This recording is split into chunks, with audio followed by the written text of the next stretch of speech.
好，立法院要选院长了啊，院长其实蛮重要的主持议事嘛啊。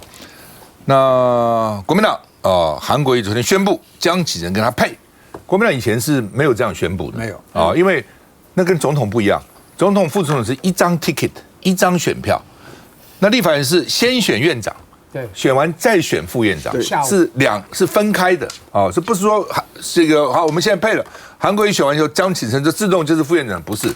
江启臣下午还要配，所以他们跟我讲说，而且选票上每一个人的名字都在上面，你自己勾，就是立委都在，就跟议长一样啊。搞不好人故意写神父雄，不行，那废票，那就废票。也有人这样，也有人这样。那基本上以前据说了，说王金平的时候曾经属意一个诚信的副院长，但也不敢讲。他只是属意而已啊，后来选出来就是洪秀柱，洪秀柱冲出来说我要选，好，所以这是因为就是立委自主嘛，没有，那是我们国民党党团选大家投票，最后是支持洪秀柱，好几个人竞争，包括潘维刚他们，最后是洪秀柱出现的。反正就是其实以前也是有啦，您自己操盘的，您忘了吗？就是流亡配高官配那一次啊，我没有忘了，就刘松凡跟王金平、高玉仁跟关中嘛，那是差一点，对，差一点。然后呢，这个反正就是说，韩国瑜说我要找江启臣，所以照了一张相啊。那为什么？哦，因为据说是傅昆萁也想选。哦，那当然，傅昆萁到底想选副院长、院长，今天就讲的不同。陈超明就是他想选院长，但是有人认为说呢，傅昆萁想选副院长，哦，有人这样讲了啊。那今天中午，韩国瑜就在都议处请了30几个立委吃饭，都议处你常去嘛啊？我也常去啊，你也常去，我也常去。然后呢，这个所以那这民众党要怎样？哦，我真的觉得民众党就干脆讲清楚嘛。民众党有几种可能。好，区块这边一种可能就是我自己不推人，但是呢，看你们两边谁合我意，我就支持谁，这是一种。第二种是我自己不推人，但是我的党员8个人呢自主，随便你们要去支持谁，这是第二种。第三种我自己推人，我选我自己。以前新党、民进党都曾经干过，就是我当时一个小党，我反正也不要跟你合作，我就推自己人，表示我是一个独立自主的党。其实也都可以啊。那民主党现在也没有说我不推人，并没有说柯文哲并没有说或者并没有说我不推人，他就看你们回应，我在看支持你们谁。他丢出了4个意见。那因为我讲国民党、民进党都不知道民众党要干嘛，所以不敢回应。国民党回的时候，哎，我其实之前有6点，今天也不是回应。那民进党就更狠，柯建铭说，这个韩国瑜跟那个什么黄国昌是沐猴而冠，2只猴子戴了帽子，以为自己是王啊。没有，我问过他，只有1只。我问他，我说你问谁？爸，因为他问柯建铭，问柯建铭呢？哪一只？爸，因为还去问他这个？因为黄伟汉的解读是错的。黄伟汉解读是说柯建铭跟黄国昌有仇，因为当年他时代力量的时候带进来跟他吵，所以这个有仇，所以他把黄国昌看成是猴子。我听起来就觉得很奇怪。那你到底是谁是猴子？所以我觉得我如果找别人去问没有用，没有公信力。我当然问柯建铭，他说谁？我说柯建铭，你去上那个王思琪的节目，你说沐猴而冠，到底是指黄国昌，还是指那个韩国瑜啊？还是指那个他们这一组？他说我当然不会指韩国昌啊，当然是指黄啊，这个韩国瑜。不过对，这个讲任何人都不好了。这个用膝盖想都知道他在指谁嘛。所以光是指谁？韩国瑜，当然是指韩国瑜啊。所以光是柯建铭这句话，其实绿绿白配就吹了。但他们讲韩国瑜跟绿白配有什么关系？不过不管哈，你们到底是怎样，要怎样？事实上，赵大哥刚刚讲那种可能性都有嘛，这样我们就很清楚。那所以这2党都不敢回应你们嘛？不是不回，赵大哥，我们现在就很清楚表示说。我们的改革比位置重要嘛？位置可以是国民党，也可以是民进党讲。大哥，你对国会那么了解，拜托，我们提的这4点，我看到目前最具体回应的就是你的战斗蓝，对不对？那当然要回应啊，因为这是全民众要的嘛。你现在以其是要到一个院长或者副院长的位置，可是国会还是照目前这种状况也不好啊。那你自己也提了这几个案子，现在可能观众朋友都还不清楚这4个点。这4个点，一个是听证调查，这本来就是对立法委员、对全民来讲都是重要。为什么立法院现在没办法去监督行政体系？这个本来就是很重要。第二个人事权，我跟他报告一下，今年是很难的，这是新会期，这个如果有贯彻的话，4月份有3位 NCC 的委员要提人事案了，年底的时候是大法官呢。以前都21天，呼隆一下就过去了，没办法好好审啊。我们的要求只是说，让可以把时间拉长一点点，然后真正的去贯彻。你把 NCC 的委员，你把他审好了，对不对？他以后就没有那个什么媒体的一些乱象嘛。你把大法官审好了，这是全民的福利啊。第三个更重要，第三个是立委，有些人被人家诟病说有利益回避这个问题，对不对？我看我们提的是立委本身要怎么样去公开透明，那赵大哥你还把游说法还再加进去，对不对？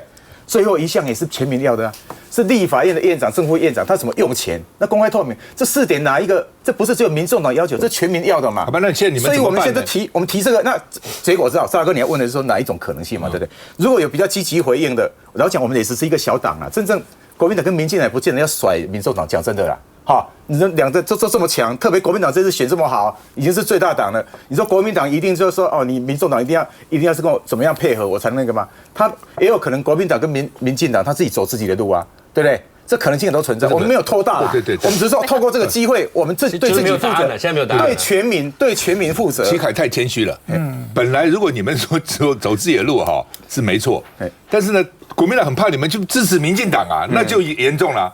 民进党也担心你去支持国民党，这个很严重了，对不对？所以你们的态度到底最后会怎样？不过这里面有一个很重要的条件嘛，我刚刚一直在讲什么叫民众党，就是以民众为名，要对民众要负责嘛。如果我们这个，例如说我这样讲好了，最简单的，例如说我们如果跟绿的结合，那我相信有某些人在讲，一定是质疑说之前你所谓的蓝白合，或者说你这个民进党政府以前是这个贪腐的案件这么多，我现在这个声音会有了。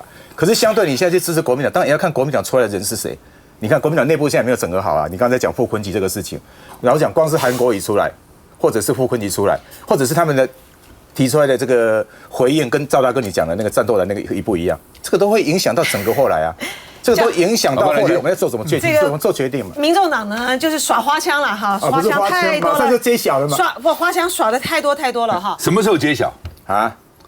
柯文哲告诉他的时候就揭晓。我们在等一个，我们在等两边的回应嘛，也等人选确定嘛。然后没有，后来当然很重要一个原因就是我要讲了，柯文哲会召集8位不分区立委，这是一个共识，我们讨论有共同讨论。我跟你讲，齐凯是很善良的，就是耍花枪，而且他第一次当委员啊，其实是很天真的。其实呢，他被自己人耍了，他自己都还不太晓得。他就是8个委员嘛，那柯文哲躲在后面不算的话，就是看双簧唱戏嘛。他那一天开那个记者招待会第一次是黄国昌讲的正经八百的哦，出4个考题，看看你们回答不回答怎么样。我第一时间点呢，我佩服了，你知道，我说这好厉害，但是我的感动当天晚上就没有了，因为我想了，哇，这个家伙厉害，因为民众党就是延续他在选举过程中所占的便宜，柯文哲就是玩2个大党嘛，玩的一路很顺风顺水的，玩的很得意啊，玩的到后来他没输啊，他是虽输其实是赢的，所以他认为选完以后他可以照样去玩啊，所以呢，他以最小的代价最小的嘴巴逞口舌之快，要赢得众人的佩服，包括我在内。但是这个可以得逞吗？民进党根本不甩他。民进党说这个只是看那个候选人适格不适格，这个不是政见发表会啊。倒是我觉得你怎么选完以后变成这么老实了？他4个条件，你还加第5个，我还加4个，变成9个。我是因为我们是因为民众这样。老沈，你忘了，你打电话给我，对他们很佩服。你忘了，你赶快说不得了，站在民众党立法院这样搞，国民党没混头了，所以我才听你的话，赶快去回应了。原来是谁知道？你下次就要小心一点给我了，好不好？没有，只要跟人民跟改革在一起就好了。我告诉你啦，我跟你讲，你们的老板耍过头了，就是好高骛远，沽名钓誉，到头来被人家看破手脚，最后呢一场空，什么都没有了。对了，也有可能到后来就是说国民党跟民进党都不理我们，这可能性都是我们没有拖大了。我觉得也不是说我们在玩对方，这我们现在走的就是一个以前国民党也提过，民进党也提过要做国会改革，对，我知道了，就是说基本上就是政党之间，因为你们现在已经不是小党了，第3大党，所以基本上还是要开大门走道路。我真的这样认为的我的建议，你们就说好，这样好了哈。我民政党，我告诉你，我就是自己不提人，而且我也将来不会让我的党员自主。国民党跟民进党里面，我要支持一个，你们提谁回应我？你现在不讲啊，他们回应你说我都不满意，我自己要提自己。这些党真怕被你耍，所以回应都是虚与委蛇嘛，真的是这样。这个可能性有存在的。柯文哲会找我们不分区到后来会再开会，是不是？赵哥讲这个可能性也存在。柯文哲找了我们协调，这个之后我们到讨论完之后也会有一个定论出来。不是奇怪，我不懂的，就是民进党不理你，民进党不理你，那国民党赵大哥给你9个，不但同意你的4个，再加1个，再加4个，9个，还没有办法感动你吗？你就应该完全支持国民党才对。怎么知道没有感动？你欺负老师，怎么知道没有感动？我们现在各种可能都在评估啊，你还是不要他。柯文哲召集大家，你经验这么丰富的政治人物，你现在为难他有用吗？他已经讲了2次了。等柯文哲召集我们谈完就，我告诉你，他们的强人就是柯文哲。柯文哲没有讲话以前，他能够揣测性的去讲，那你画一个圆圈，他也不能跑太远了。杨乃金，我讲一句话就好啊，就说民众党啊，就是一直在耍花枪。然后呢，你现在呢，面对到这个立法院正副院长的这样子的一个状况的时候呢，民众党呢，他真是运气好，碰到这个国民党这种开大门走大路的哈，不去跟你搞这个权谋，然后呢，不跟你再去计算说选前的时候、选举过程之中的讲的那些的这个私话，他们现在呢就应该忠诚的哈，为你自己的信仰跟你的理念来负责。你们可以在这个立法院正副院长选举的时候，在第1轮的时候呢，投你们自己，但是你们第2轮的时候。第2轮就是2个最高票的出来嘛，可能就是游锡堃跟这个韩国瑜。如果说你们真心的相信，你们认为在选后就是要在野监督大联盟的话，你们就应该把票全部的投给韩国瑜。否则的话呢，其实一切都免谈，因为这是配套的。你们如果不在这个地方呢，表达你一定的这个诚意的话，你接下来你的这个召集委员，你是不是要落空？而且呢，你所有所做的这些事情，你这都是一场空。你提出的什么4个改革方案也好，8个改革方案也好，你未来在立法院，你要透过立法它才能够通过啊，透过改革才能通过啊。所以我就说，民众党呢不要唱高调。不，来金，他们只要第一轮投他们自己，进入第2轮，他们就是护航国民党，就是国民党赢了。休息一下再回来。不是。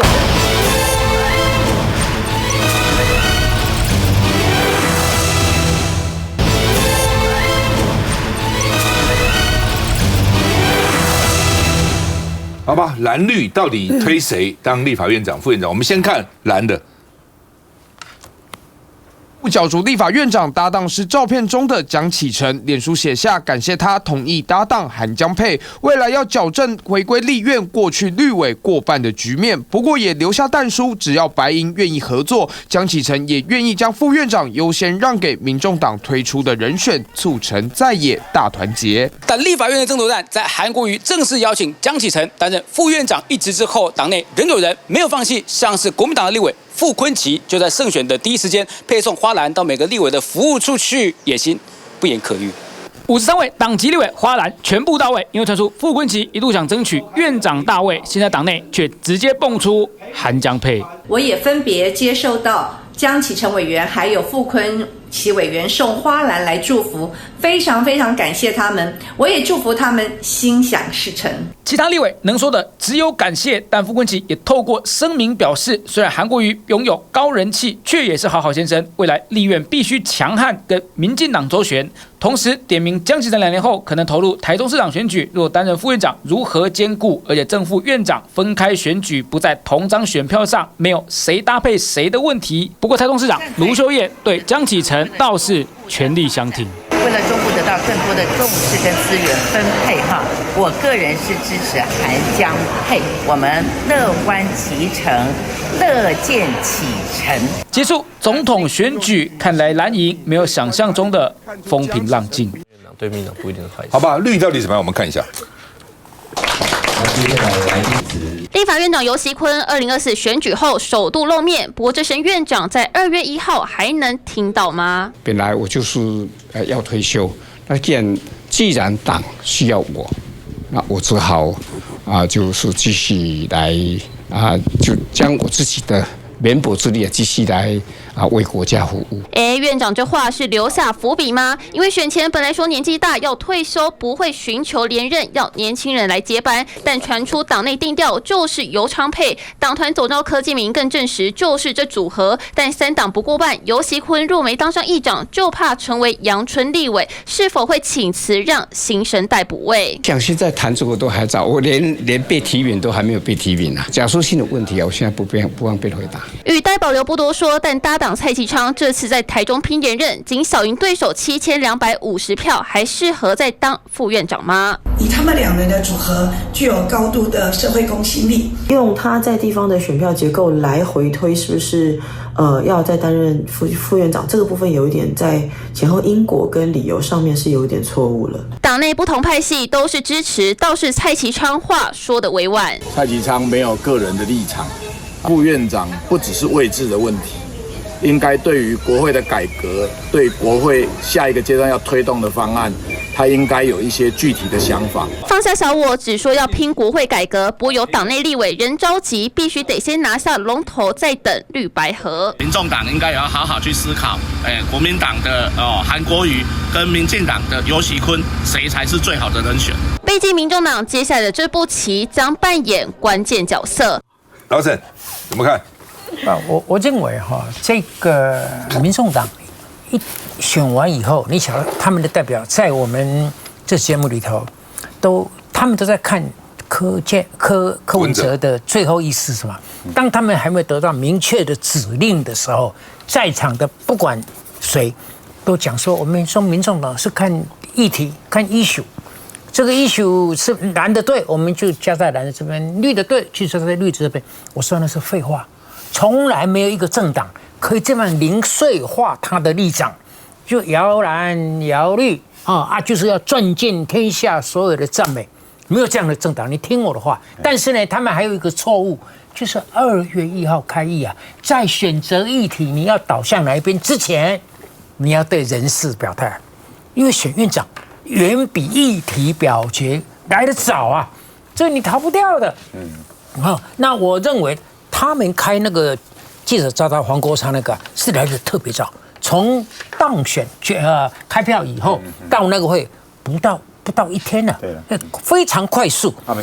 那非常快速我觉得是错误的。你要回去要反映一下，政治这种复杂的事情啊，通常太快速的决定，事后回想其实都是错误的。也就是信心满满，讲我7步该干出去，干那鹅肉娘没人会嫌。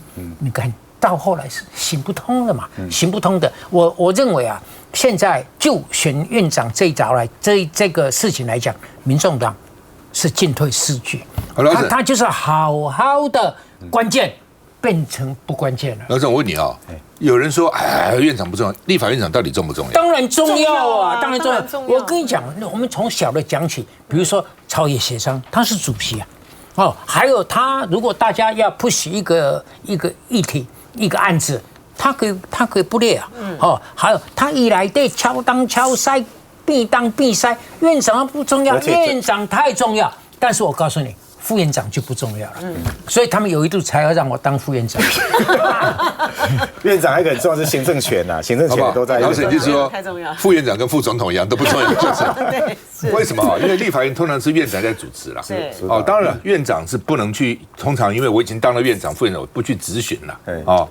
但是部会首长都要买院长的面子啊，因为他到时候的院长那个锤敲不敲，要不党政协商，院长很重要啊。所以院长表面上看起来在那边敲锤子，私下那个敲来敲去，那个影响力可大了。你就拜托院长帮你瞧事情，各部会首长也要拜托他所以院长当然重要。我为什么问这个？我当然知道重要，这是因为很多人觉得那有什么了不起，不要跟民众党合作了，管他的，我们走我们自己的路走你自己的路，走到结果你就知道多惨了。来，洪伟，我认为今天我说假如今天国民党推出来选院长的人选是江启臣，我认为民众党要支持国民党难度会降低很多。今天坦白说，确实是因为国民党今天提出的人选是韩国瑜。大家不要忘了黄国昌每天在他的直播里面监督哪一个委员偷懒、乱七八糟、每天监督。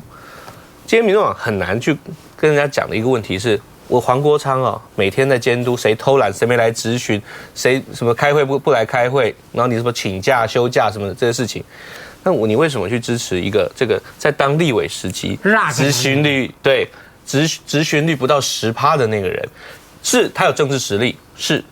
但对不起，这样子的一个人要带领立法院，大家都讲的名不正言不顺，都遇到这个问题。如果今天国民党派江启臣出来的话，民众党我觉得要决定这一票，相对可能难度低很多。今天问题是韩国瑜嘛，啊，那考虑会有很多面向，不单纯是张伟，我尊重啦。两公安那我都很佩服，你还打断他干什么？我尊重哈，但是我要讲一个事情是说，确实今天民众党想要以小博大了哈。坦白说，我认为今天我们也看到这一过程。一开始黄国昌说，觉得说大家觉得跟他坚壁清野，但柯文哲也跑出来，我认为柯文哲也不想要搞到两大党跟民众党搞到坚壁清野，因为柯文哲一定是要两边搞嘛。柯文哲最重要的事情就是两边搞，这边多搞一点，在黄汉章这边，这就是柯文哲这个他的筹码来源，以小博大的来源就是这件事情。这件事情跟黄国昌的想法不见得是一致的，我认为不见得是一致的，所以。我觉得民众党现在也怕说，我今天姿态拉很高，结果最后两边都不跟你搞的时候，对不起，你什么都没有。那国民党也会想啊，我认为国民党也会想啊，对不起哦，我51席、54席啊，你8席啊，为什么话语权都在你身上？为什么所有的东西都跑去拉拢你？那我嘞，国民党也不爽这件事情啊，对。现在我觉得这是一个僵局，但是我认为结局快出来了啦。不过基本上哈，就你刚刚提到韩国瑜。民众党提那个条件，在韩国瑜之前嘛，他就提出来了哈。对，这是一个。第二个，国民党现在啊，忍气吞声，当上院长再说嘛，什么话语权不话语权，先当了院长，未来4年你就是院长了，怎么开什么玩笑？赵大哥，我补一句话啦，刚刚洪委员讲那个，你不要认为说柯文哲跟谁的意见不合啊怎么样？我们每天7点半还是开会的。可是当我猜测，不要听我讲，不7点半还是开会的，那就是所有党团每个人出来的动作，或者包括柯文哲自己也要讲话，我们都是有一个谈餐的。这是一个集体讨论过的，早上每天7点半是有讨论，所以你说国昌讲了什么话，或者黄章讲，或者张启凯讲了什么话，这个是我们经过早上开会。张委员，我只讲一件事情就好了哈。其实我认为到现在为止，没有哪个党的党主席哈，他不是立委哦，每天都跟党团那边搞哦，一定要把党团的一举一动控制在一个党主席之下。不是控制人家一起来。我说我没有哪个政党，今天民进党哦，蔡英文也好，赖清德也好，就算是也没有每天在跟党团在开会的，对党团自主都有一定的尊重，但很明显。民众党不是这样，不单纯是在党团运作，他一长久以来，他从当台北市长就是8年，那到后来他在选举到现在，他是每天7点半开会啊。那有些人都会一起参，你可以跟你自己的办公室开会。我讲一下，稍微插题的话，这个是柯文哲整个竞选期间最骄傲的一件事情，就是说他当台北市长，每天都7点半上班。我告诉你，效率最重要，而不是更早。那他7点半，如果有个人7点就开会，那就把他压倒了吗？有效率。他台北市对了，我晓得。那请问8年下来，柯文哲做哪件事？每天早上7点半起来主持会议，让我们感动的举一件事出来？没有，问题就是没有嘛。社会住宅啊，那盖那个户数有多少？赖清德领他2万多，那不就是？蒋万安赞美韩江配。所以，因为韩国瑜到哪里都发光，江启臣的鼻子很大，所以将来一定能够强力监督政府的施政。这个蒋万安这句话讲的不好。他其实是我跟你讲，你赞美江启臣的鼻子大，是韩国瑜的誓言啊，大家认为那个是 low。很 low class， 讲完没有什么好话。为什么我批判你都打断我？难道国民党不可以批判吗？我跟你讲，你没有话可讲。什么白色巨塔，什么鼻子之大，小个笨蛋我没有批判你，我说他讲好玩嘛，他讲开玩笑，讲好玩的。我跟你讲，我是要鞭策他，让他改进，要不然他当不了国家领导人了。我的个，谢谢再回来，谢谢。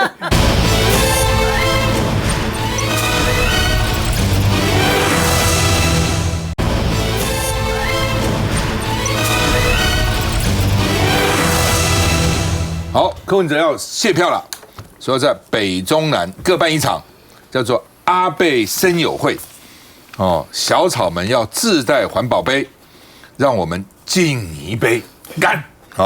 谢谢你们荣兴花园这是第一场那因为柯文哲选前说各家民调都不准，因为他第一嘛，你们都做假的，选后你们就知道谁没有穿裤子。这是华伦巴菲特讲的。潮水来的时候都看不出来谁没穿裤子，在海边戏水。潮水退了，就是经济不好的时候，谁选股选错了，这个笨蛋啊，没穿裤子就看出来了。那柯文哲引用他的话说，到时候看看谁没穿裤子哦。然后呢，现在选错了，那大家好像说是柯文哲没穿裤子啦。柯文哲就说，都怪年轻人投票率太低了。我用手机做全民调，我们就是最高的了。谁用手机做全民调？全世界谁用手机做全民调？哦，最多比如像 TBS 是1/3手机，联合报是1半手机，1半的市话，不能全用手机，那个误差也很大啊。好吧，所以呢，学者就说他恐怕高估了年轻人投票率。其实我认为这次年轻投票率并不低啦，只是可能没有柯文哲想的那么高了哈。他说要85%啊，不可能那么高了哈。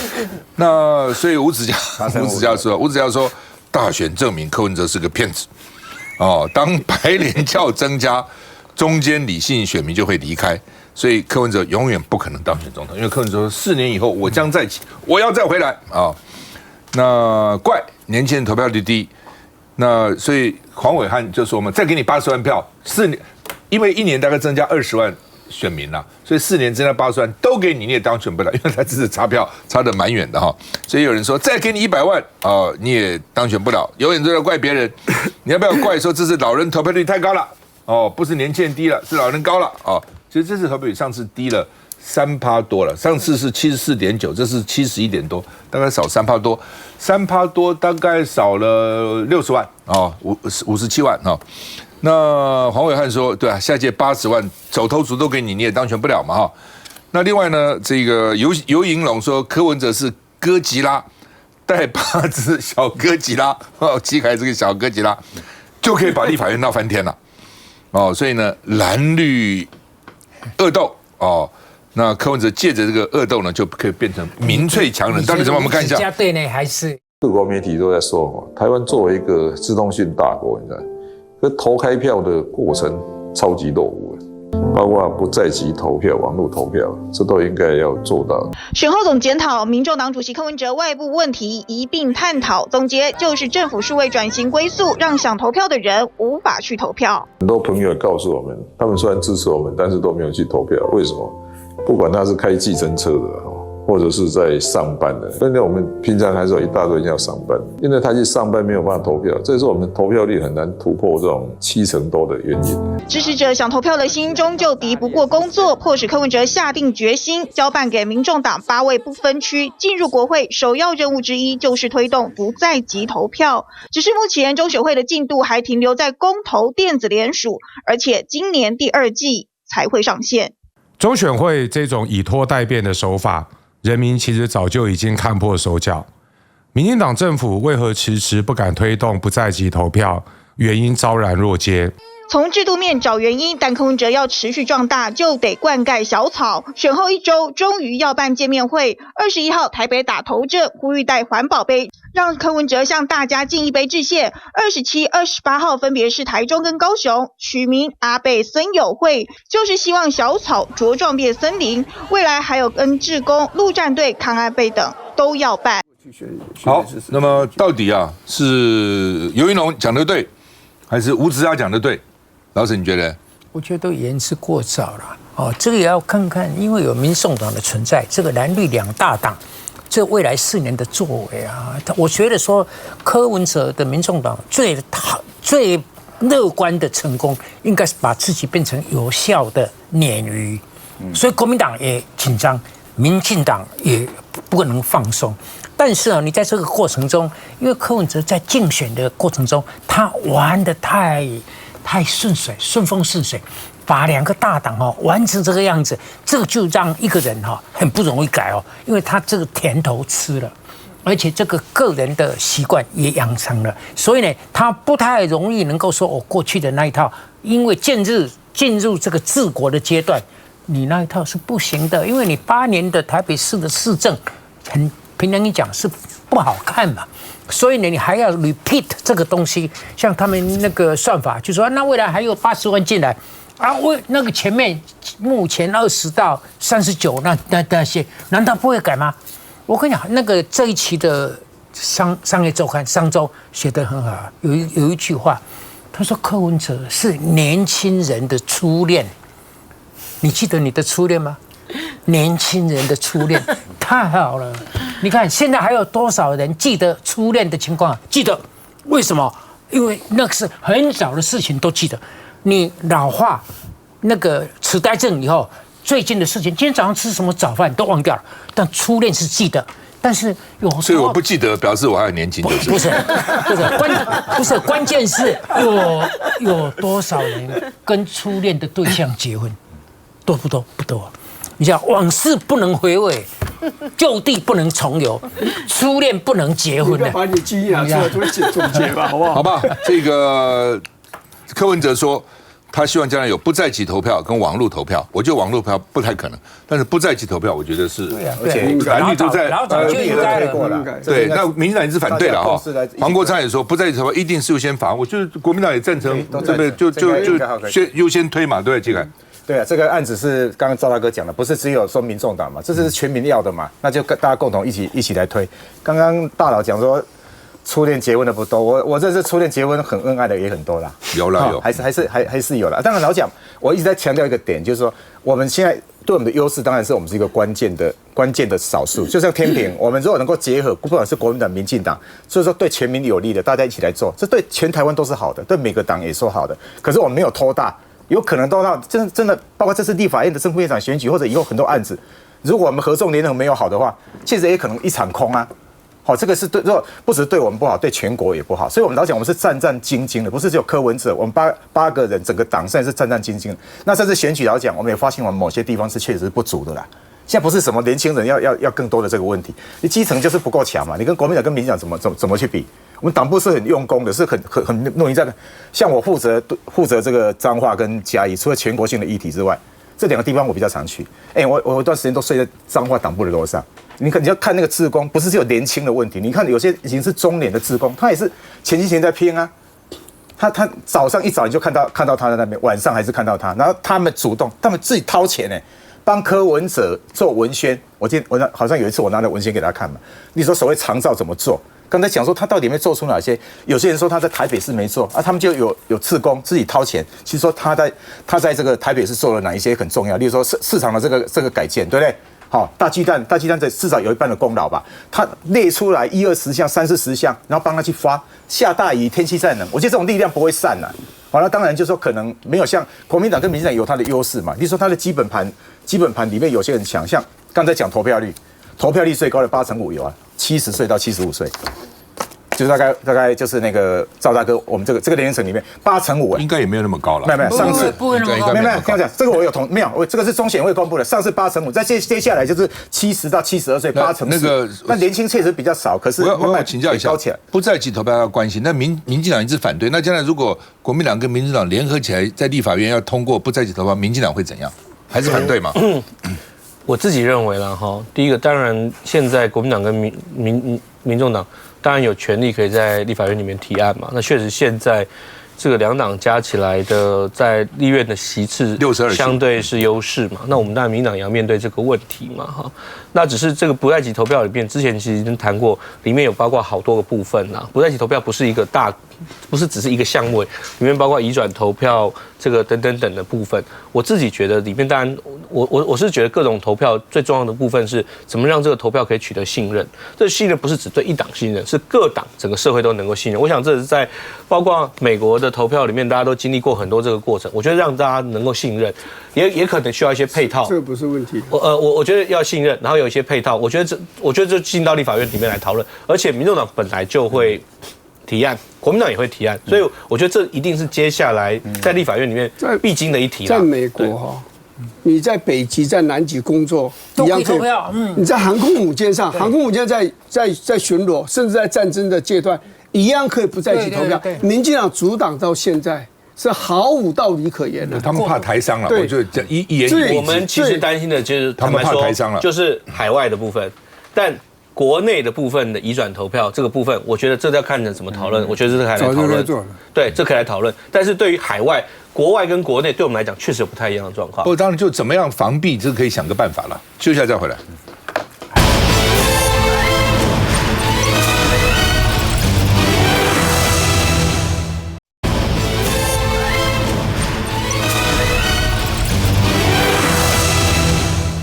那么内阁照理讲应该总辞，那陈建仁说要总辞，蔡英文说继续干，继续干啊。但未来3个月能做什么呢？大概也不敢搞什么新的预算、新的政策、新的人事都不敢啊。所以呢，在野党就说这不是施政摆烂吗？3个月时间很长不要以为3个月很短，3个月可以做很多事情啊。那另外呢，就是说，有人认为说，到底将来谁会当阁揆说有4个人这个郑丽君然后这是林佳龙、潘孟安、郑文灿那黄伟汉是说郑文灿出局了哈。那林佳龙机会最高，那到底怎么样？民进党怎么都搞这些人那另外呢，这个赖清德说他退出新潮流了，所以现在是极弱势的总统，不他弱不弱势跟退不退出新潮流无关了陈水扁当时的得票的是39.3%，那赖清德是40.03%所以呢几乎是差不多了，都是非常弱势的非常少的那所以呢要汲取教训。什么叫教训呢？就陈水扁当时的教训那张景生也说陈水扁执政很惨立法院都控制不住所以呢赖清德会不会变成下个陈水扁张景生说不要相信利益交换能巩固政权。那意思说陈水扁当时有很多利益交换了，后来政权也没有巩固住是不是这个意思？乃君是这个意思吗？我觉得他关键是在说陈水扁那个时候呢，大家应该印象都很深刻嘛他就是用拉夫式的这个方式找了唐飞去当这个阁揆，然后他不愿意开大门走大路，用这个党对党的这个协商来去弄这个联合政府。然后到目前为止呢，我们也看不太出来，就是说赖清德呢愿意寻求一个比较就是正规的真的去跟，如果他要搞大联合政府，他可以跟国民党谈嘛，然后他也可以跟民众党谈嘛因为其实一个大联合政府呢，对于台湾的政局来讲呢是最稳定的那他如果说不循此路，然后又还是要用那种什么我今天呢去招一个随便了不管说是民众党的，可能是赖香伶，可能是什么这样进来然后呢又对跟这个国民党这边的去招手，然后形式上弄一个好像什么，他不是有讲说什么民主大联盟的一种这样的方式的话，那我觉得他的施政会碰到很大的阻碍了因为他很多还要党对党，不能党对个人我觉得一定要党对党，可是呢看起来他如果不走这条路的话呢，那他的施政会遇到很大的阻碍。我有一个就是说浮出来台面的人，就是说经济他未来的一定要走一个搞经济的人就是说是朱敬一这个院士。我觉得如果说是朱金院士的话，恐怕不是一个很适合的人选因为呢，在未来这种朝小野大的这种情形之下的话，它的协调性一定要很够。那宏伟，事实上现在我觉得谈到阁揆，我认为都太早。我说实话，我认为太早了因为我想大家在这边都是前辈，一定知道这其实一定是一个整体的布局啦包括府院党一定是一个整体的布局。那我们这个礼拜当然许立明秘书长辞职嘛所以我觉得这整体的布局，我认为现在大概都，当然媒体会这时候会做很多的猜测啦可是第一个我觉得这太早了。那第二件事情是说，我自己是觉得，因为刚刚包括讨论到说这个赖清德这个退出新潮流的问题，我坦白说，我认为这是一个合理的选择。我想大家都知道这是一个合理的选择。合理的选择在于几个地方。第一个是说，我认为一个总统照理来说，他其实是等于他现在是在一个整个大的民进党架构之下。他其实没有理由变成是说，在民进党之下，他变成是某个派系，所以任何一个决策，大家都问说，这是赖清德决策还是新潮流的决策？这事情其实会造成很多权力指挥上面大家看不清楚或认知不协调的地方，所以我认为这是一个合理的选择，倒不见得说他这是要摆脱新潮流，我不觉得是这样去解读，只是大家对于这整体权力的运作有一个比较清晰的层次跟逻辑，我认为这是一个合理的选择。那我首先讲一下看守那个，这是我们体制的问题啦。比如说总统是520就职嘛，国会是2月1号开议嘛，所以有这一段期间不得不看守这个倒不是什么大问题。但是我觉得赖清德跟新潮流切了，这是对的。但是呢，我觉得很遗憾的，他后面应该再加一句，就说我退流，但是呢，从此不会在我任期内不会有赖系，像我的前任英系。那是不应该。我告诉你，什么扁系啊、英系啊，靠到总统那个，然后再成一个系的，通常都不怎么优秀，但是呢，都是巴结的。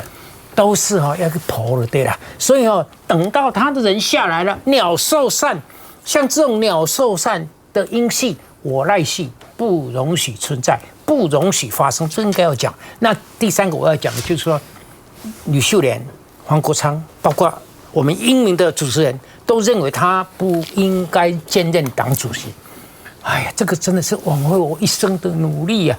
我在这个节目已经讲过，为什么总统要兼党主席？你知道，总统兼党主席不是权力一把抓，是把这个党功能上废掉。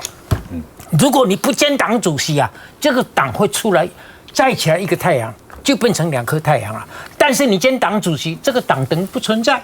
Very good， 就是这样，听好。吕秀莲，你听好，就是安尼，你读个派系啊，你拢唔听无？他今天党主席有可能变凉，也有可能更强势。哎，对啊，要看他怎么做了。没有，就是说第一个，大家观察是说一个人他言行有没有一致嘛？所以我在讲就是说赖清德的诚信是必须要检验的。所以他讲了他退出新潮流这件事情，大家会讲说，包括现在后期我刚讲的，从开始跟大陆是比较和善，后来比较抗中保台。那你讲了之后，到底有没有真正实现？你有没有再去插手新潮流的这个事情？好，这个大家会观察。第二个，当然我认为当主席是不能再当啦、你连新潮流都要签了，你为什么要当主席？柯文哲选上总统会吃党主席吗？